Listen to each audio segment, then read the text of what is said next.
नागरिकांच्या मनामनातील आवाज, नाशिक आवाज.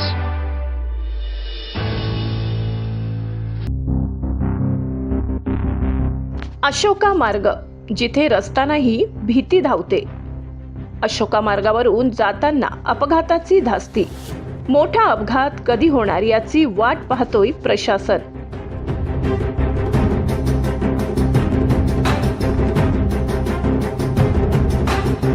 शहरातील अशोका मार्गावरील जलसा लॉन्स परिसरात दररोज अपघातांची मालिका सुरू असून नागरिकांच्या सुरक्षिततेचा प्रश्न ऐरणीवर आला आहे. रात्रीच्या अंधारात न दिसणारे गतिरोधकांवर पांढरे पट्टे व रेडियम नसणे आणि अपुरी स्ट्रीट लाईट व्यवस्था हे अपघातांचे प्रमुख कारण ठरत आहे. ही दृश्य आहेत नाशिकमधील अशोका मार्गावरील जलसा लॉन्स परिसरातील. इथे असलेले गतिरोधक रात्रीच्या वेळी स्पष्ट दिसत नाही, कारण या गतिरोधकांवर पांढरे पट्टे किंवा रेडियम लावलेलेच नाहीत. अचानक समोर येणाऱ्या गतिरोधकामुळे दुचाकीस्वारांचा तोल जातो आणि अपघात घडत आहे. रस्त्यावर पुरेसा प्रकाश नाही, गतिरोधकांवर कोणतेही परावर्तक खूण नसल्याने वाहन चालकांना ते शेवटच्या क्षणीच दिसतात.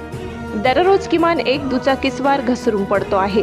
काही जण किरकोळ जखमी होत आहेत, तर काही अपघात गंभीर स्वरूपाचे ठरत आहेत. दुसरीकडे आर्थवॉइंड फूड कोर्टच्या बाजूने गतिरोधक नसल्यामुळे एसटी, सिटीलिंक बसेस आणि अवजड वाहने वेगाने धावत आहेत. यामुळे पादचाऱ्यांना रस्ता ओलांडणेही धोकादायक बनले आहे.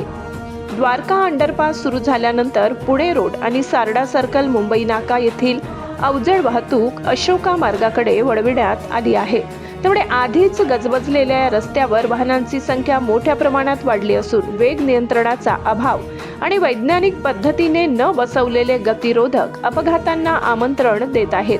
दररोज अपघात, तक्रारी असूनही ठोस कारवाई नाही.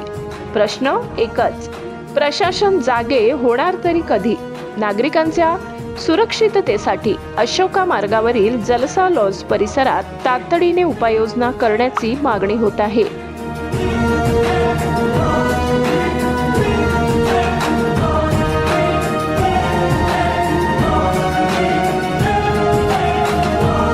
नाशिक आवाज, नाशिक.